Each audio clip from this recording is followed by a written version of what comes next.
High, আমি পম্পা। আশা করছি তোমরা সবাই আমাকে খুব ভালো করেই চেনো। তো দেখো বন্ধুরা, আজকে আমি বাড়িতে নিরামিষ ধোকার ডালনা তৈরি করেছি। তো চাইলে তোমরাও বাড়িতে এটা রান্না করতে পারো। এটা কিন্তু ঘরোয়া জিনিস দিয়ে রান্না করা যায়।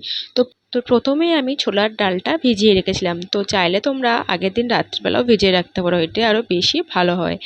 তো তারপরে এর মধ্যে আমি আদা কুচি আর কাঁচা লঙ্কা আর নুন দিয়ে সবগুলো একসাথে পেস্ট করে নিয়েছিলাম, কিন্তু বেশি জল দেবে না, সামান্য পরিমাণ মতো জল দিলেই হবে। আর এখানে আমি ভিজিয়ে রেখেছিলাম পোস্ত আর কাজু বাদাম, যেহেতু এটা আমাদের গ্রেভিতে লাগবে। একটু কড়াইতে ফ্রাই না করলে কাঁচা গন্ধ বেরাবে। তো প্রথমেই এর মধ্যে দিয়ে দেবে তেল, আর তার সাথে দেবে কালো জিরে, মৌরি আর দেবে হিং। যেহেতু হিং আমার কাছে ছিল না তাই আমি দেইনি, কিন্তু হিংটা দিলে আরও বেশি টেস্টি হবে। তো এটাকে ভালো করে নাড়াচাড়া দিয়ে যখনই দেখবে সুন্দর একটা গন্ধ বেরিয়েছে, তখনই ওর মধ্যে দিয়ে দেবে 1 চামচ হলুদ গুঁড়ো। আর তারপরেই ওইটাকে ভালো করে আবারও ফ্রাই করে নিয়ে তারপরে ওর মধ্যে দিয়ে দেবে পেস্ট করা ডালটা। তো ডালটা ভালো করে ফ্রাই করে নেবে, আর যাতে তলায় না ধরে যায় বা লেগে যায় তার জন্য গ্যাসটাকে পুরো লো করে রাখবে। দেখো আমি কিন্তু গ্যাসটা একটু লো করে দিয়েছিলাম, তার জন্য আমার তলায় অনেকটা লেগে গেছিলো। তো তোমরা এই ভুল কাজটা একদম করবে না।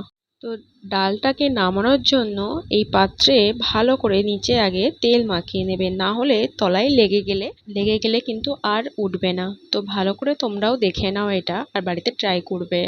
তো দেখো আমি নামিয়ে নিয়েছি। নামিয়ে নেওয়ার পরে এর মধ্যে একটু চামচ দিয়ে চারিদিকে ছড়িয়ে দেওয়ার পরে হাত দিয়ে ভালো করে ব্লেন্ড করে নেবে, আর ওপর দিয়ে একটু সর্ষের তেল দিয়ে দেবে। দিয়ে ভালো করে এটাকে 5 থেকে 10 মিনিট মতো তোমরা এটাকে ফ্যানের তলায় বা এমনি নর্মালভাবেই রেখে দিলেই হবে। তো দেখো আমি পুরো পিস পিস করে কেটে নিয়েছি, তোমাদের যেমন ইচ্ছা সেইভাবে পিস পিস করে কেটে নিয়ে রাখতে পারো। তো এখানে আমি তেলটাকে গরম করতে দিয়েছিলাম, তো এখানে কিন্তু তোমরা সাদা তেলটাই ইউজ করবে। তো তারপরেই পিস পিস করে কেটে রাখা ধোকাগুলো এর মধ্যে লাল লাল করে ভেজে নেবে। তো দেখো আমি কিন্তু এরকম লাল লাল করে ভেজে নিয়েছি। আর গ্যাসটাকে কিন্তু একদম লোতে রাখবে, না হলে কিন্তু ভিতরে কাঁচা গন্ধ থেকে যাবে আর ভিতরে কিন্তু ভালো করে ফ্রাইড হবে না।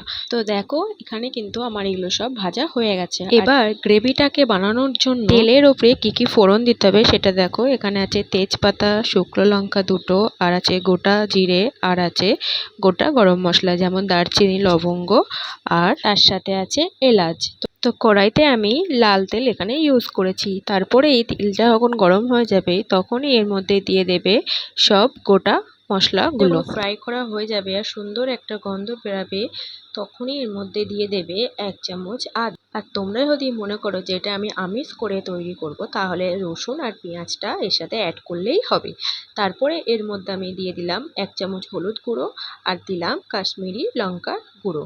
ব্যাস এইটুকুই মশলা, আর কিছুই লাগবে না। ভালো করে ফ্রাই করে নেওয়ার পরে এখানে দিয়ে দেবে টমেটো পেস্ট। যেহেতু আমার কাছে টমেটো ছিল না তার জন্য আমি এখানে টমেটো কেচাপটাই ইউজ করেছি। তো এটাকে ভালো করে গ্রেভিটাকে ভালো করে কষিয়ে নেওয়ার পরে এর মধ্যে দিয়ে দেবে পরিমাণ মতো লবণ। তো তারপরেই এটাকে ভালো করে আবারও কষিয়ে নেওয়ার পর দেখো কেমন তেল তেল বেরিয়ে এসছে, তখনই পেস্ট করে রাখা কাজু বাদাম আর তার সাথে পোস্ত বাটা এটাকে দিয়ে দেবে। দিয়ে ভালো করে 1 থেকে 1.5 মিনিট মতো কষিয়ে নেবে। তার সাথে দেবে কাঁচা লঙ্কা। তো চাইলে তোমরা কাঁচা লঙ্কার পেস্টও দিতে পারো, আমি এখানে আস্ত কাঁচা লঙ্কাটাই ইউজ করেছি। তো সবগুলোকে একসাথে আবারও একটু নাড়াচাড়া দিয়ে, আর গ্যাসটাকে কিন্তু একদমই লো রাখবে, দিয়ে এবারে এর মধ্যে আমি দিয়ে দেব পরিমাণ মতো জল। তো তোমরা চাইলে তোমাদের মতো জল দিয়ে দিতে পারো। তো আমি এইটুকুই জল দিয়েছি। এবারে এটাকে ভালো করে একটু ফুটতে দেবো। তো দেখো ফুটে গেছে। এর মধ্যেই দিয়ে দেবো 1 চামচ ঘি, আর দেবো গুঁড়ো গরম মশলা। যেহেতু আমি ঘি আর গরম মশলাটা আগে দিয়েছি, কারণটা হচ্ছে আমি যখন ধোকাগুলো দিয়ে দেব তারপরে যদি আমি গরম মশলার ঘিটা দিই তাহলে সব ধোকাগুলো ভেঙে যাবে। তার জন্য এগুলোকে আমি আগে দিয়ে দিচ্ছি। তো একে একে তোমরা এবার ধোকাগুলো সব এর মধ্যে দিয়ে দেবে। তারপরেই উপর দিয়ে একটু চিনি দেবে। তো চাইলে তোমরা চিনি দিতেও পারো, না দিতেও পারো। যেহেতু আমি এখানে টমেটো কেচাপ ইউজ করেছিলাম, তাও একটু আমার মিষ্টি মিষ্টি লাগছিল না, তাই জন্য আমি দিয়েছিলাম। তো দেখো রেডি আমার ধোকা। তো চাইলে তোমরাও এরকম নিরামিষ ধোকা বাড়িতে বানাতে পারো। তো রেসিপিটা ভালো লাগলে একটা লাইক করবে, কমেন্ট করবে অ্যান্ড শেয়ার করবে। বাই। সবাই খুব ভালো থাকো আর আমার ভিডিওটাকে একটু লাইক করো। বাই।